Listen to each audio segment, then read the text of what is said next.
రాధా గాయత్రి తండ్రి సుధాకర్ గారు ఉన్నారు. ఇది ఒక రకమైన బాధాకరమైన విషయం.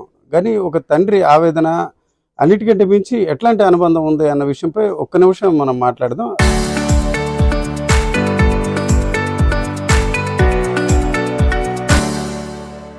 సరే, అదే నేను మాట్లాడించడానికి కూడా నాకు బాధగా ఉంది. అంటే మీరు ఆ విషయం గుర్తు చేస్తే మీరు మరింత కొంత ఆవేదనకు గురవుతారు. కానీ నేను మీ అపార్ట్మెంట్కి వెళ్ళాను. వాళ్ళందరూ కూడా చాలా వాళ్ళ నాన్నగారు ఇంట్లో దిగలేదు, హడావుడి అయిపోయింది, ఒక రకంగా షష్టి పూర్తి ఇట్లాంటివన్నీ చేయాలి, అన్నవరం వ్రతం చేయాలి ఇట్లాంటివి అన్నారని. అవన్నీ నిజంగా వారు చెప్పిన మాటల్లో వాస్తవం అనిపిస్తుందా? ఏమనిపిస్తుంది మీకు? అది ఎవరు చెప్పిన మాటల్లో అంటే వారి కుటుంబ సభ్యులు, అంటే మీ అపార్ట్మెంట్లో చాలా మంది ఉన్నారు సార్, నిన్న వెళ్ళాను. అంటే ఆ అమ్మాయి ఎక్కడైనా పేరెంట్స్ అమ్మాయిని చూస్తారు, కానీ అమ్మాయి వాళ్ళ పేరెంట్స్ గురించి చాలా ఎక్కువగా ఉందని, అది దాని గురించి మీరు మాట్లాడండి. మేము ప్లాన్ అయితే చేసుకున్నామండి. మా అమ్మాయి అన్ని అరేంజ్ చేసిందండి. యాక్చువల్లీ మాకు ఏది కావాలన్నా మా అమ్మాయి అరేంజ్ చేసింది. మాకు ఏ చిన్నది వైజాగ్లో ఎక్కడున్నది ఉద్యోగం చేసినా ఏది చేసినా మా అమ్మాయి డిసిజన్ మాకు ఫైనల్ అండి. అదండి. అదే మీరు ఉంటున్న అపార్ట్మెంట్ కూడా మీరు ప్రశాంతంగా ఉంటారు, ఉపయోగం ఉంటుంది అనే ఉద్దేశంతో కొద్దిగా ఎక్కువ డబ్బులు అయినప్పుడు కూడా అమ్మాయి ఒప్పించి 3 సార్లు తిరిగింది అన్నారు. అదే అదే కరెక్టే సార్? కరెక్ట్ అండి.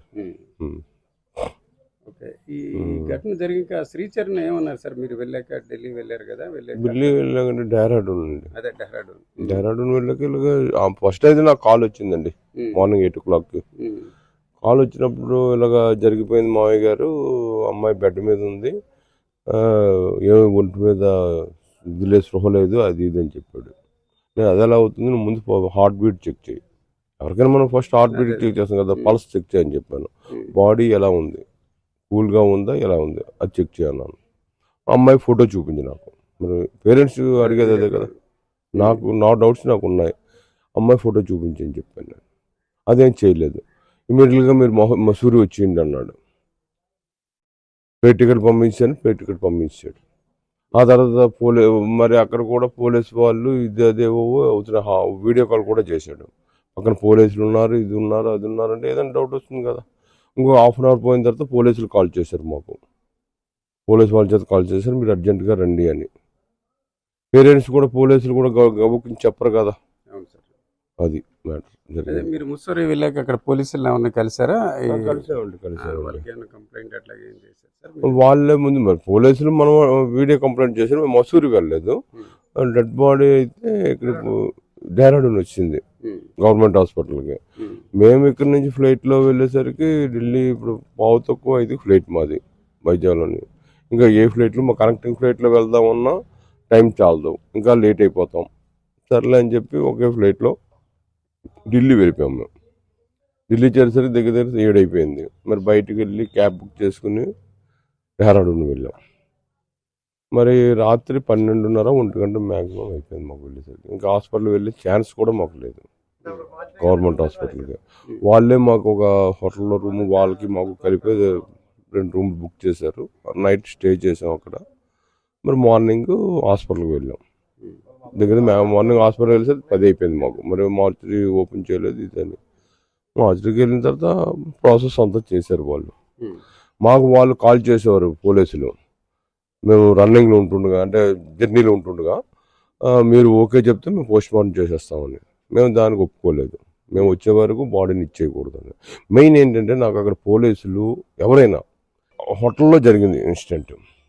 మెయిన్ ఏంటంటే పేరెంట్స్ ఇన్ఫార్మ్ చేశారు వాళ్ళు. పేరెంట్స్ అక్కడ చేరకుండా బాడీ షిఫ్ట్ చేయకూడదు. రూలే కదా, నా డౌట్ అది.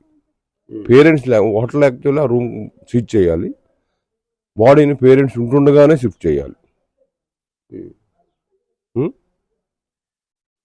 పేరెంట్స్ లేకుండా బాడీని ఆల్రెడీ షిఫ్ట్ చేశారు ప్యాక్ చేసి. అది ఎలా జరుగుతుంది? నెక్స్ట్ ఇష్యూ అంటే పోస్ట్ మార్టం అయిన తర్వాత మీరు ఏమన్నా అక్కడ ఎస్పీని కానీ అట్లా కలిసి ఏమైనా మాట్లాడారా? ఎవరెవరో మీడియా వస్తుంది సార్, అన్నీ వస్తాయి సార్. అవన్నీ ఎస్పీ గారిని కలిసామండి. మేము కలిసి మా కంప్లైంట్ మేము ఇచ్చాం. ఏంటి డౌట్ జరిగింది ఏమిటి, ఇది ఎలా జరిగింది, హోటల్ రూమ్లో జరిగింది ఇవన్నీ. అది హోటల్ రూమ్లో ఇన్సిడెంట్ జరిగింది. దీనికి మాకు పర్ఫెక్ట్ కావాలి. నా డౌట్ ఏంటి, మా పిల్లకి ఇటు ఎట్టి పరిస్థితులు ఇప్పుడు మెడికల్ కంప్లైంట్ అయితే ఏమీ లేదు. అది బ్రెయిన్ స్ట్రోక్ రావడానికి కానీ, హార్ట్ ప్రాబ్లం కానీ, బీపీ కానీ, షుగర్ కానీ ఇటువంటి ఉంటే అనుకోవచ్చు ఆల్మోస్ట్ స్ట్రోక్ వచ్చింది, అది వచ్చిందని. అమ్మాయికి ఎప్పుడు ఏ కంప్లైంట్, మేజర్ కంప్లైంట్స్ ఏమీ లేవు మెడికల్లోనే. మంచి healthy body, next active person. సరే, అదే వచ్చాక కలిసే వచ్చుంటారు కదా ఢిల్లీ నుంచి, అట్లా ముసూరు నుంచి. అప్పుడు శ్రీచరణ్ హార్ట్ అటాక్ వచ్చింది అట్లాగని మరొకసారి అని చెప్పారా? కామ్గా ఉన్నారా? హార్ట్ అటాక్ లేదండి. అక్కడ రిపోర్ట్ అయితే వాళ్ళు చెప్పింది అయితే శ్రీచరణ్ బ్రెయిన్ స్ట్రోక్, ముక్కు నుండి బ్లడ్ వచ్చిందని. అది ముక్కు నుంచి బ్లడ్ వస్తున్నది అంది. నాకైతే డౌట్ ఫుల్గా ఉందండి. ఎవరు చూడలేదు బాడీని.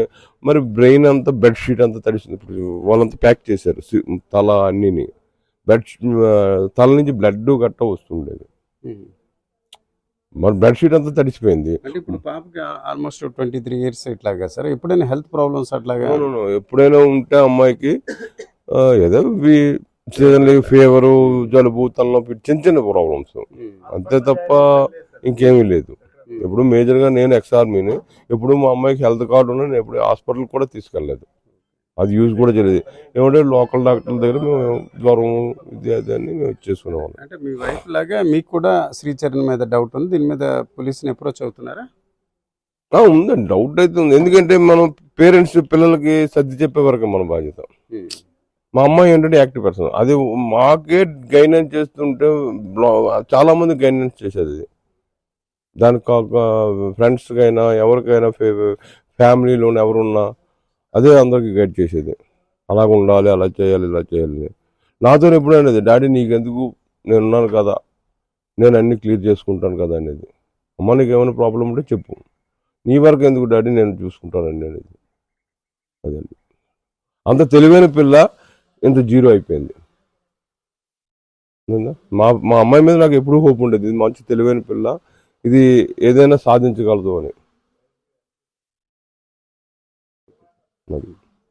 ఇది రాధా గాయత్రి తండ్రి ఆవేదన, అట్లాగే అనుమానాలు. ఏదైతే శ్రీచరణ్ ఒక రకంగా తప్పుదారి పట్టించారు, అట్లాగే అక్కడ పోలీస్ ఇన్వెస్టిగేషన్లో సహజంగా ఎక్కడైనా ఒక మరణం జరిగి అనుమానాస్పదంగా ఉన్నట్లయితే వారి కుటుంబ సభ్యులు వచ్చినంత వరకు ఆ బాడీ ఉండాలి. కానీ వచ్చేటప్పటికి మార్చిరీకి తరలించడం, హోటల్ రూమ్ నుంచి కూడా తరలించడం, ఇట్లాంటి అంశాలు కూడా అక్కడ డెహ్రాడూన్ పోలీసుల వద్ద కూడా అనుమానం వ్యక్తం చేశారు. తాజాగా విశాఖ పోలీసులు కూడా కలిసి ఈ అనుమానాలు నివృత్తి చేయాలని కోరడమే కాకుండా దీనిపై సమగ్ర విచారణ జరిపించాలని కూడా సుధాకర్ కుటుంబం కోరుతుంది.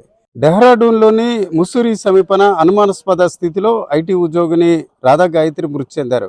వారి స్వగ్రామం మనం విజయనగరం జిల్లా జామి మండలంలోని మామిడిపల్లి.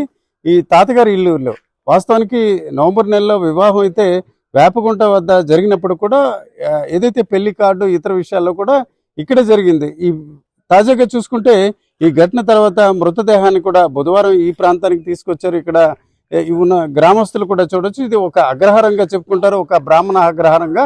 ఈ బ్రాహ్మణ అగ్రహారంలో ఈ అంత్యక్రియల ప్రక్రియ కూడా జరిగింది. తాజాగా ఈ ఘటన జరిగిన తర్వాత తెలిసిన గ్రామస్తులందరూ కూడా ఆవేదన చెందుతున్నారు. నిజానికి చూసుకుంటే గాయత్రి కుటుంబ సభ్యులు, ప్రధానంగా చూసుకుంటే సుధాకర్, ఎవరైతే గాయత్రి తండ్రి అలాగే తల్లి సత్యవతి, వారందరూ కూడా చాలా దగ్గర బంధం ఉన్న పరిస్థితి ఉంది. ఈ రకంగా ఒక్కసారిగా ఈ సంఘటన జరిగింది అన్న విషయాన్ని గ్రామస్తులు ఏమాత్రం కూడా జీర్ణించుకోలేకపోతున్నారు. ఈ అంత్యక్రియల ప్రక్రియ కూడా బుధవారం జరిగింది. 11వ రోజు వరకు కూడా వేరువేరు సాంప్రదాయ రీతిన కార్యక్రమాలు కూడా జరుగుతున్న పరిస్థితి. అయితే మొత్తానికి చూసుకుంటే ఈ ఇంటికి సంబంధించిన అంశాలు ఏదైతే తొలి దశ నుంచి కూడా ఈ ఇంటితో రాధా గాయత్రికి సంబంధం ఉంది, వారి కుటుంబ సభ్యులతో సంబంధం ఉండడం కాకుండా గ్రామస్తులందరూ కూడా ఇట్లాంటి అనుబంధం చాలా దగ్గరగా ఉన్న పరిస్థితి. ఇట్లాంటి దశలో రాధా గాయత్రి అందరికీ అంటే తల్లిదండ్రులకు ఎంతో దన్నుగా ఉన్న పరిస్థితి. అన్ని విషయాల్లో కూడా తల్లిదండ్రులకు చేదోడుగా ఉన్న ఆమె ఈ రకంగా మరణించింది. ఎట్టి పరిస్థితిలో శ్రీచరణ్ హస్తం ఉంది. ఆమె మరణం వెనక ఖచ్చితంగా వేధింపులు ఉన్నాయి. న్యాయం జరగాలని కూడా కుటుంబ సభ్యులు కోరుతున్న వాతావరణం మనకు కనిపిస్తుంది. కెమెరా పర్సన్ తిరుపతితో రామచంద్రరావు, RTV, మామిడిపల్లి నుంచి.